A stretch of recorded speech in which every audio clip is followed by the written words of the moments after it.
तमाम के तमाम लिफाफी इस मुल्क की करप्ट तरीन हराम खोर अपोजिशन, खूनी लिबरल, ये भूल जाते हैं कि खान एक कॉर्नर टाइगर है और अगर उसको दीवार तक पुश करोगे तो वो उस तरह फाइट बैक करेगा कि नानी याद आ जाएगी। जिस बदहाली में इस पटवार खाने ने ये मुल्क खान के हवाले किया, कोई और आता कब के छोड़ के भाग चुका होता, अवाम के सामने बता चुका होता कि भाई कुछ भी नहीं है इस मुल्क के पल्ले और मुझसे नहीं चलता ये।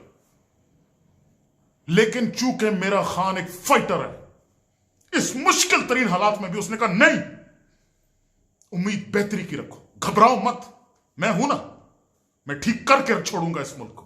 और ये हरामखोर रोजाना के हिसाब से अवाम में नाउमीदी फैलाते हैं, बेशरम लूट के खा गए इस मुल्क को पिछले 10 साल के अंदर। कभी कभी सोचता हूं इस अवाम को भी सजा मिलनी चाहिए। ये सजा होती है जब आप इंसान परस्ती पे उतर आते हैं। इन जैसे ये शरीफों और जरदारियों जैसों को मौका देके इस मुल्क की जड़ों को खोखला किया आपने। आज जो हम भुगत रहे हैं ये इन हराम खोरों का किया हुआ है। और अवाम के अंदर ये तासुर दे रहे हैं कि खान से हुकूमत नहीं चल रही। अरे ये खान ही है जो इस हालत में भी हुकूमत चला सकता है और चला रहा है, हिम्मत करके खड़ा है, पीछे नहीं हटता। He is fighting against all the odds. सारे इदारों को उसने आजाद छोड़ा है।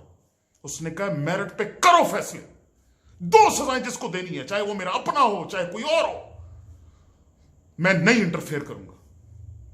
और ये 24 घंटे वो अरस्तू हो गया तो वो मंसूर हो गया, बकवास पे बकवास लगाई हुई हरामखोरों ने। याद रखना दोस्तों, इस मुल्क की वाहिद उम्मीद इमरान खान है। इस मुल्क की बका का ज़ामिन है इमरान खान, और इंशाअल्लाह इमरान खान इस मुल्क को ऊपर लेकर जाएगा।